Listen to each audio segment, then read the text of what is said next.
Tony Munyonga and Brian Bennett both hit huge career-best scores against Eagles in a record 355-round partnership at Old Harare Sports Club yesterday to give Mountaineers a wonderful start in their final Logan Cup match. At Stumps on day one, Mountaineers had 462 runs. Munyonga leading the way with 237. His highest first-class score was Bennett was still going strong with 171 not out. So Munyonga and Bennett's record fourth wicket partnership, that is 355 runs, beats the 352 by the English professional Mark Patini and Tino Mutombodzi.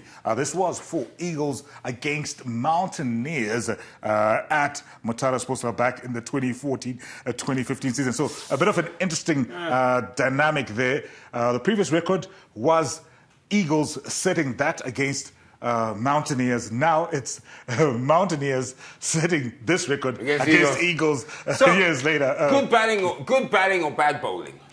I think the batting has somewhat improved because we do have some really quick guys from Pakistan who've come through. And you look at the bowling charts, I think the top 5 bowlers in the Logan Cup, Alex Russell, who's come through from England, he's leading the way. And then we've got 4 Pakistan guys coming up against it. So I think maybe what we might be seeing is that there might be a gap between those top 5 and the quality that we're seeing from our local guys.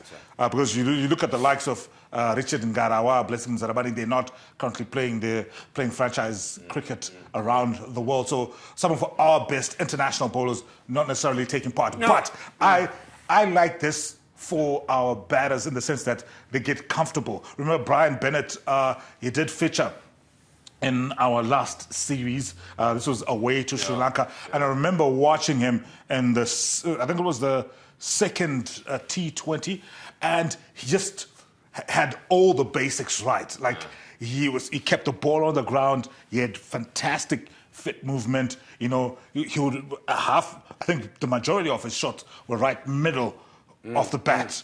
So, you know, so when I see him coming back to domestic cricket and putting up those big scores, I know a lot of us might be skeptics, but I'm like, if he's doing it, Tony Munyonga is another exciting young one. That's what gives me confidence. It's not your veterans, the guys who've been in the system for long, who are putting up those big scores. Because, I mean, if you look, I mean, we're going to be losing our stars soon, right? I mean, Raza is on his way out. I mean, 37, right? 37, Raza, Sean Williams, Craig they're all on their way out. Late 30s. We need to rebuild. But yeah, we need to rebuild. But I think what we need to rebuild whilst they are the anchor.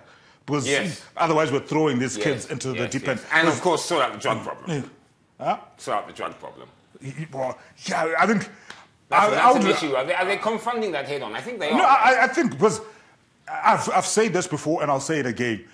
It only seems like Zimbabwe cricket has a drug problem because Zimbabwe cricket, unlike most associations in the country, is proactive about it. And they talk about it. And they are and it's not.